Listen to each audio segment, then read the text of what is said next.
कि जो मंत्री हैं मोदी सरकार में वो नहीं चला रहे अपना अपना मंत्रालय।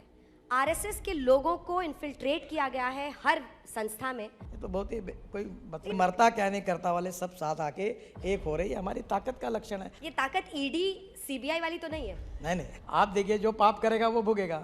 अगर जिसमें कुछ है नहीं तो वो क्यों तकलीफ में आएगा। पर पाप वाले सारे तो इधर आके सब धुल जा रहे हैं। देखिए, राजनीति में ऐसा होता कह है, रहे हैं बीजेपी वाला जो साबुन है वो सबको साफ कर दे रहा है वॉशिंग मशीन। इको फ्रेंडली साबुन है हाँ। दोस्तों, कभी कभी लगता है कि गोदी मीडिया के अंदर विपक्ष की आत्मा घुस जाती है और सीधे सीधे सवाल पूछने लग जाते हैं। आप ये इंटरव्यू देख लीजिए जिसमें अंजना ओम कश्यप भाजपा नेता नितिन गडकरी से किस तरह का सवाल पूछ रही हैं। जिसने भी इस वीडियो को देखा वो देखकर हैरान रह गया कि दरअसल ऐसे सवाल कैसे पूछे जा सकते हैं। आप भी वीडियो देखिए जिसमें अंजना ओम कश्यप का सवाल और भाजपा नेता का बेशर्मी भरा जवाब। राहुल गांधी ने लद्दाख में कहा है कि जो मंत्री हैं मोदी सरकार में वो नहीं चला रहे अपना अपना मंत्रालय। आरएसएस के लोगों को इन्फिल्ट्रेट किया गया है हर संस्था में। बात तो सही है। ये तो बहुत ही कोई मतलब इन क्या संस्थाओं को लेकर उनका ये प्रश्न है कि क्या सेना से लेकर ब्यूरोक्रेसी में हर जगह आरएसएस की सोच वाले लोगों को धीरे धीरे जगह दी जा रही है। एक नाम बता सकते हैं? ये उनका आरोप है। नहीं, उनको बोलो कि कौन सा आरएसएस का एक नाम तो बताओ। जो एक दूसरे का चेहरा नहीं देखते थे, जो एक के साथ बैठ के चाय नहीं पीते थे, वो हमारे शक्ति के कारण, ताकत के कारण, we are the architect of opposition unity. कुछ भी हमारी शक्ति बढ़ गई, इसलिए ये मरता क्या नहीं करता वाले सब साथ आके एक हो रही है, हमारी ताकत का लक्षण है। और हम भी ऐसे लोग हैं, अरे एक हो जाओ सब लोग और लड़ लो हमसे। ये ताकत ईडी सीबीआई वाली तो नहीं है। हाँ भाई हाँ। नहीं आप देखिए, जो पाप करेगा वो भोगेगा। अगर जिसमें कुछ है नहीं तो वो क्यों तकलीफ में आएगा। पर पाप वाले सारे तो इधर आके सब धुल जा रहे हैं। देखिए, राजनीति में ऐसा होता कह है, रहे हैं बीजेपी वाला जो साबुन है वो सबको साफ कर दे रहा है वॉशिंग मशीन। इको फ्रेंडली साबुन है। हाँ। इतना छोटा पहले कभी नहीं हुआ हो। देखो, राजनीति में लोग आते हैं जाते हैं, ये तो बातें होती ही रहती है। आप जनता पार्टी से देखो, उसके पहले से देखो, 47 के बाद देखो, तो ये चलते ही रहता है। Politics A game of composition, limitation and contradictions. और चुनाव में जीतने की राजनीति जो होती है वही इंपॉर्टेंट होती है, और जो जीतता वही सिकंदर होता है।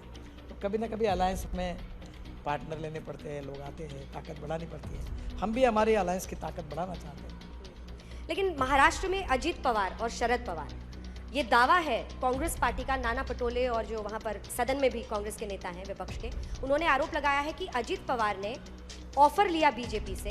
पुणे में उद्योगपति के घर में वो शरद पवार से मिले और ऑफर दिया कि आपको कृषि मंत्री बनाएंगे, नीति आयोग का अध्यक्ष बनाएंगे, आपकी बेटी को भी मंत्री बनाएंगे, आप साथ दे दीजिए। थोड़ी मर्यादा रखिए। शायद नाना पटोले के पास कुछ प्रूफ होगा, उनको कुछ खास जानकारी मिली होगी। मेरा आजकल मुंबई में जाना बहुत कम होता है, और जिस दिन अजित पवार मिले उस दिन वो चांदनी चौक का पुणे में इनाग्रेशन हुआ मेरे डिपार्टमेंट का, तो मेरे बाजू में ही बैठे थे। तो एक समृद्धि महामार्ग पर रोड सेफ्टी का ऑडिट करके एक रिपोर्ट दिखाना था देवेंद्र जी को और अधिकारियों को। एक मीटिंग बाजू में होटल में रखी थी, उन्होंने कहा मैं जा रहा हूँ। तो कहाँ जा रहे हो? बोले मुझे साहब को मिलने के लिए जा रहा हूँ। तो मुझे मालूम नहीं क्या उनके साथ बातचीत हुई। बाद में मेरा आजकल मुंबई जाना भी कैसे कम होता है। तो आप कभी शरद जी से गुफ्तगू करते नहीं करते? नहीं, इतने में नहीं हुआ है।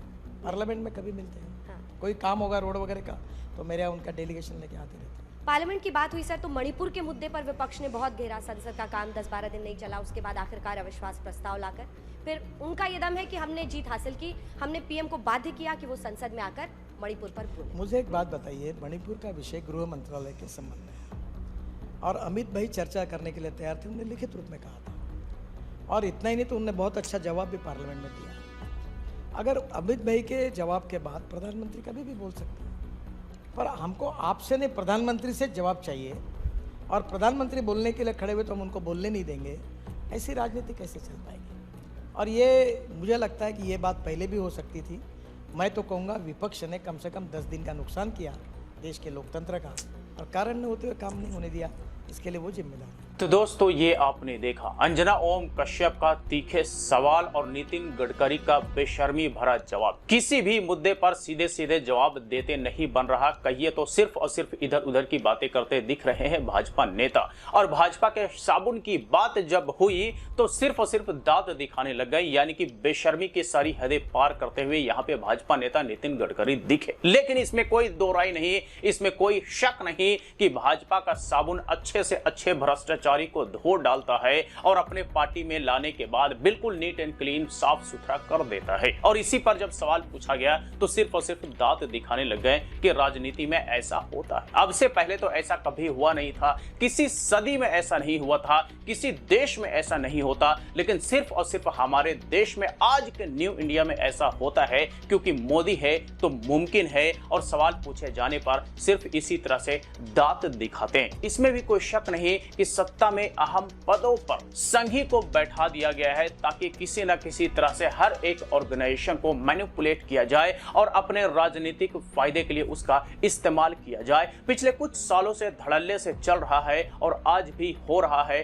भले ही ये एक्सेप्ट करे या ना करे, लेकिन जो सच है वो हमारे और आपके बीच है, पूरे देश के सामने है। तो चलिए आज तक के लिए इतना ही। इस पर आप अपनी राय हमें कमेंट बॉक्स में लिख करके दे सकते हैं। वीडियो अच्छा लगा तो लाइक करें, फिर मुलाकात होती है किसी नए वीडियो के साथ। तब तक के लिए बाय बाय।